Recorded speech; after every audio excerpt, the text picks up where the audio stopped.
क्या है परमेश्वर का आवाज, आज हम जानेंगे इस वचन के द्वारा। आप सबको प्रभु यीशु मसीह के नाम में जय मसीहा। आज के दिन मेरे चैनल में आप सबको मैं स्वागत करता हूं और विशेष परमेश्वर का महिमा हो। आज हम सीखेंगे परमेश्वर की आवाज़ को सुनना, और जो हम आवाज़ सुनते हैं और सुनते आए हैं, क्या वो परमेश्वर का ही आवाज़ है कहकर निश्चित करना। तो मेरे प्रियो, हमारे जीवन में हमने कितना बार ऐसे आवाज़ को सुना होगा पर हम निश्चित कर नहीं पाए होंगे, और दूसरी बात, हमारे जीवन में कभी हम यह निश्चित नहीं कर पाया होगा कि मैंने सुना है कि नहीं। तो इसके विषय में आइए हम देखते हैं और सीखते हैं, और आने वाले दिन में हम किस प्रकार से परमेश्वर के आवाज़ को पहचान करें, इस विषय में वचन के द्वारा हम पहली बात वचन के द्वारा हम और देखेंगे। बाइबल के अनुरूप होता है कि परमेश्वर का आवाज किस प्रकार का है और क्या है। इसके लिए आप निकालिए भजन संग्रह 138 का 2। मैंने तेरे पवित्र मंदिर की ओर दंडवत करूंगा और तेरी करुणा और सच्चाई के कारण तेरे नाम का धन्यवाद करूंगा, क्योंकि तूने अपने वचन को अपने बड़े नाम से अधिक महत्व दिया है। दाऊद यहाँ पर एक बात कहता है कि तूने अपने वचन को अपने बड़े नाम से भी महत्वपूर्ण दिया है। उत्पत्ति की पुस्तक में भी देखते हैं कि वचन किस प्रकार से कार्य किया है। जब सुसमाचारी यूहन्ना में आकर हम देखते हैं कि वचन किस प्रकार से देहधारी हुआ, वचन का कार्य आज किस प्रकार से हमारे जीवन में कार्य करता है, यह बातें हमें दिखाता है। तो इस विषय में पहली बात, वचन हमारे जीवन में किस प्रकार से कार्य करना चाहता है। व्यवस्था 11 अध्याय का 45 पद, क्योंकि मैं ओ यहोवा हूँ जो तुम्हें मिस्र देश से इसीलिए निकाल ले आया हूँ कि तुम्हारा परमेश्वर ठहरूं, इसलिए तुम पवित्र बनो क्योंकि मैं पवित्र हूँ। परमेश्वर एक बातें कहता है यहाँ मिस्र से जब इजरायली लोगों को छुड़ाकर परमेश्वर लेकर आते हैं, परमेश्वर यहाँ पे कुछ स्मरण करवाता है। पहली बात, उन्हें यह स्मरण करवाता है कि तुम्हें मैं मिस्र देश से छुड़ाया। दूसरी बात, फिर यह स्मरण करवाता है कि तुम्हारा मैं परमेश्वर बनूं। तीसरी, यह सबसे महत्वपूर्ण स्मरण करवाता है कि मैं पवित्र हूं और तुम भी पवित्र बनो। यह बात अति महत्वपूर्ण है। तो परमेश्वर का वचन कहता है कि बिना पवित्रता का परमेश्वर को कोई देख नहीं सकता, कोई बिना पवित्रता का परमेश्वर की उपस्थिति में पहुंच नहीं सकता। मेरे प्रियो, आज के दिन में हमें प्रभु यीशु मसीह के द्वारा पवित्रता और पवित्रता के समाज में जोड़ा गया है। तो आज हमें यह जानना अति महत्वपूर्ण है कि परमेश्वर का पहला आवाज हमें क्या किया है, कि परमेश्वर का जब पहला आवाज आता है तो हमें शुद्धिकरण करता है। जब परमेश्वर का आवाज आता है तो हमें पवित्रता करता है। परमेश्वर का जब पहला आवाज हमें आता है तो हमें हमारे जीवन में मेल मिलाप लेकर आता है। मेरे प्रियो, इजराइलियों को भी परमेश्वर अपने साथ मेल मिलाप में लेकर आया। अभी के समय में हम विश्वासी को भी, जो प्रभु यीशु मसीह में विश्वास करते हैं, उनको भी प्रभु यीशु मसीह मेल मिलाप में लेकर आए। 1 पतरस 2 अध्याय 9 पद, पर तुम एक चुना हुआ वंश और राज पधारी, याजकों का समाज और पवित्र लोग और परमेश्वर की निज प्रजा हो, इसलिए जिसने तुम्हें अंधकार में से अपनी अद्भुत ज्योति में बुलाया है उसके गुण प्रकट करो।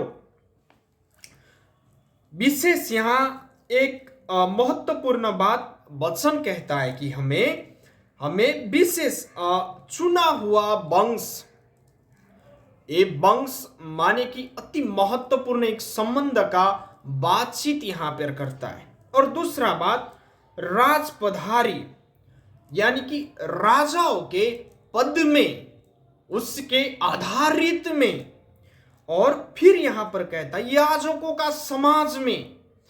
प्रभु यीशु मसीह हमारा महायाजक है, तो उनके समाज में हमें जोड़ा गया। और तीसरी बात यहां पर है, समाज और पवित्र लोगों, परमेश्वर की नीच प्रजा हो। पवित्र लोग और परमेश्वर के हम क्या है? नीच प्रजा है। विशेष प्रभु यीशु मसीह के द्वारा हमें पवित्रता किया गया, जैसे कि लेवी व्यवस्था के 11 अध्याय का 45 पद में देखते तो परमेश्वर कहता है कि जैसा मैं पवित्र हूं तुम भी पवित्र बनो। फिर यहां वचन कहता है वैसे ही पवित्र लोग और परमेश्वर की नीच प्रजा, अर्थात जो पवित्र लोग है वो परमेश्वर के नीच प्रजा है। मेरे प्रियो, आज आप और हमारे जीवन में विशेष ये बातें हमें जानना महत्वपूर्ण है कि हम पवित्र लोग और परमेश्वर की नीच प्रजा है, और हमें कहां से बुलाया गया?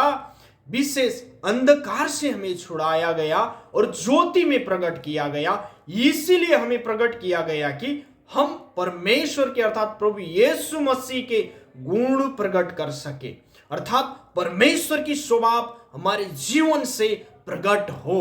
मेरे प्रियो, तो परमेश्वर के आवाज हमें किस प्रकार से आता है कि तुम कौन हो मत भूलो। परमेश्वर का वचन 1 पत्रस 2 अध्याय का 9 पद हमें एक फिर याद दिलाता है कि तुम कौन हो। याजकों के समाज में जुड़ा हुआ व्यक्ति हो तुम।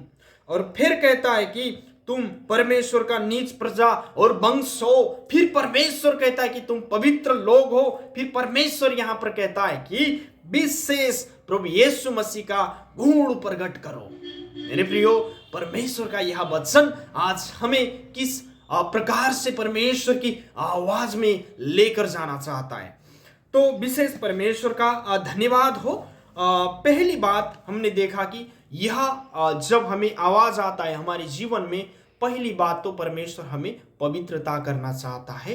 पहली आवाज परमेश्वर का, तो वचन के द्वारा इसको हमें देखना आवश्यकता है। दूसरी बात, हमें परमेश्वर स्वयं बुलाता है अपनी सेवा के लिए, अपने कार्य के लिए, विभिन्न जिम्मेवारी के लिए। तो आप सब निकाल सकते हो यिर्मयाह अध्याय 1 और 4 और 5 पद। तब यहोवा का यह वचन मेरे पास पहुंचा, गर्भ में रचने से पहले ही मैंने तुझ पर चित्त लगाया और उत्पन्न होने से पहले ही मैंने तेरा अभिषेक किया। मैंने तुझे जातियों का भविष्य वक्ता ठहराया। परमेश्वर पहले तो उद्देश्य पूर्ण एक व्यक्ति को बुलाता है। या यिर्मयाह को बुलाने का एक उद्देश्य है कि भविष्य वक्ता अर्थात परमेश्वर का कार्य करने के लिए। और यहाँ पर सबसे महत्वपूर्ण बात है, यह परमेश्वर ने गर्भ में ही रचने से पहले ही यिर्मयाह को चित्त लगाया, यिर्मयाह की ओर अपने मन को लगाया। मेरे प्रियो, और कहता है जातियों के लिए अभिषेक किया, भविष्य वक्ता ठहराया। तो आज प्रभु परमेश्वर का वचन, परमेश्वर का आवाज यिर्मयाह के पास पहुंचता है और वहां पर कहता है मेरे कार्यों के लिए तेरे को मैंने नियुक्ति किया। तो इसी प्रकार यशायाह अगमवक्ता को भी परमेश्वर एक आह्वान देता है, बुलावट देता है। यशायाह 6 अध्याय में जाकर आप देखेंगे तो वहां पर आपको स्पष्टकरण यशायाह अगमवक्ता के विषय में भी पता चलेगा। तो यशायाह अगमवक्ता को इस प्रकार से परमेश्वर आह्वान देता है, मेरे कार्य में कौन जाएगा?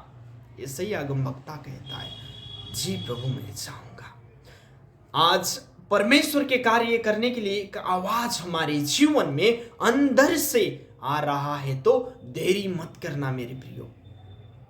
परमेश्वर का आवाज उसी प्रकार से डायरेक्ट अर्थात सीधा रूप से परमेश्वर फिर भी बातचीत करना चाहते भी है। तो इन्हें हमें परखना है और परमेश्वर के आवाज को हमें जांचना है, और क्या ये परमेश्वर का आवाज है कि नहीं, प्रार्थना द्वारा निश्चित करना है।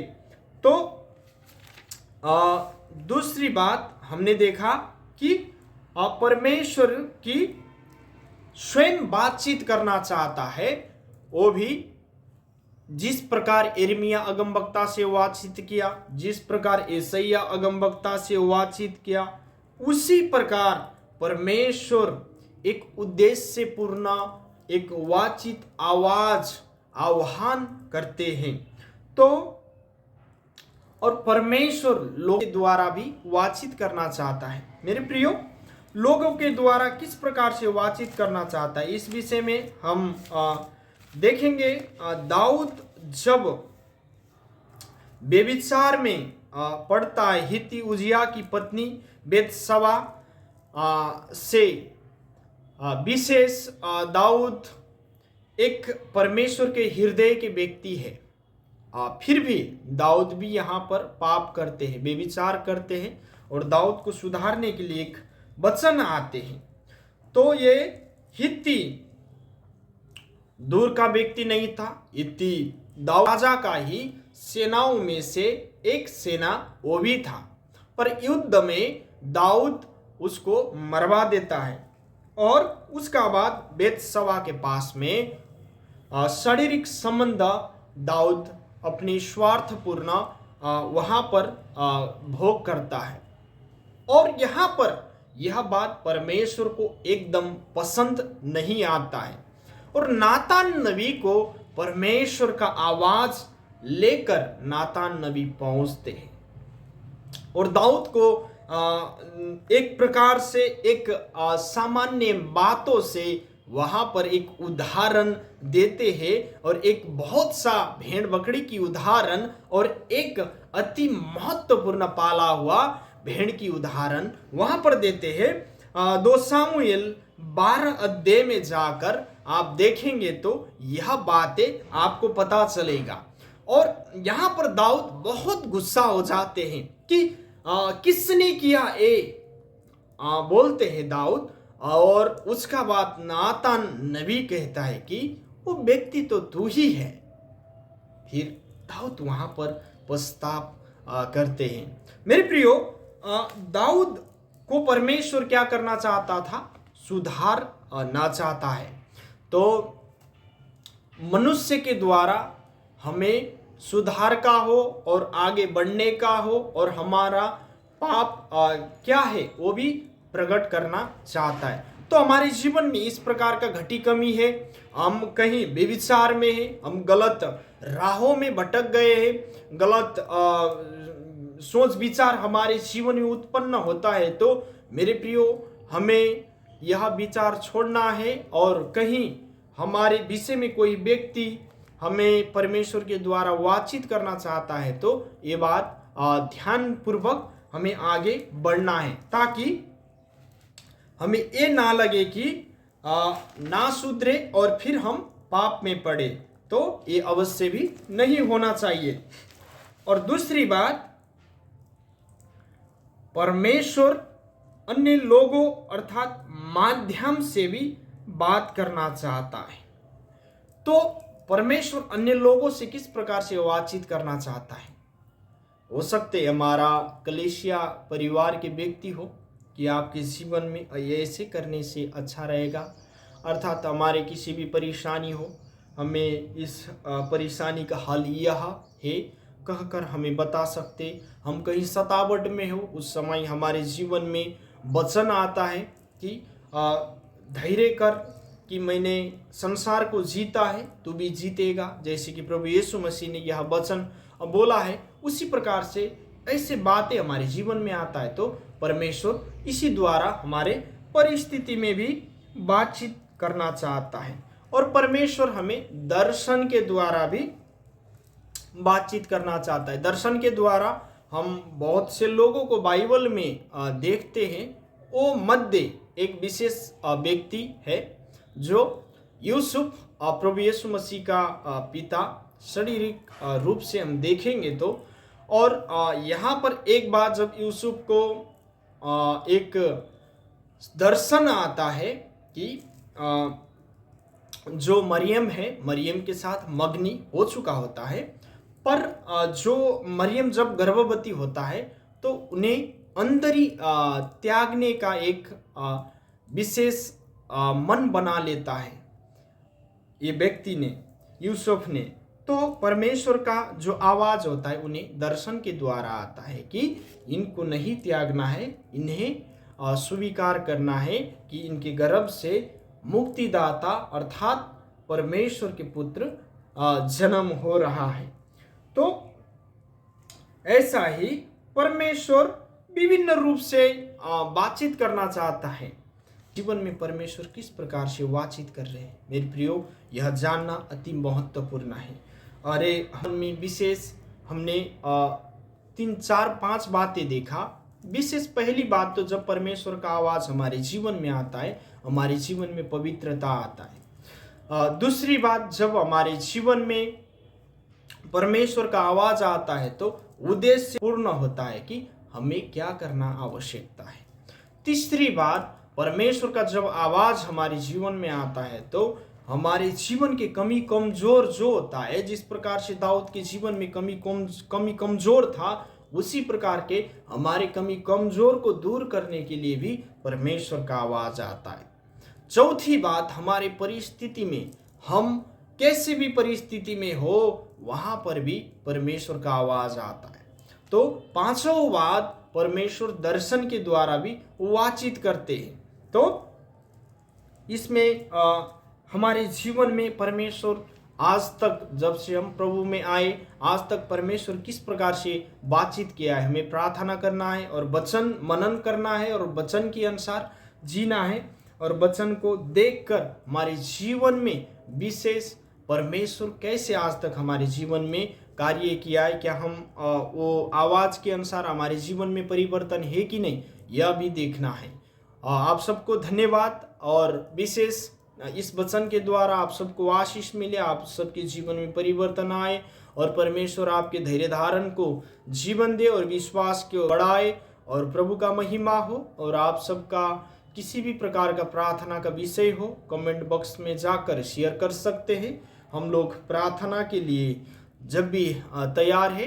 और विशेष परमेश्वर का धन्यवाद हो इस वचन के लिए, परमेश्वर का महिमा। आप सबको फिर भी प्रभु यीशु मसीह के नाम में जय मसीहा।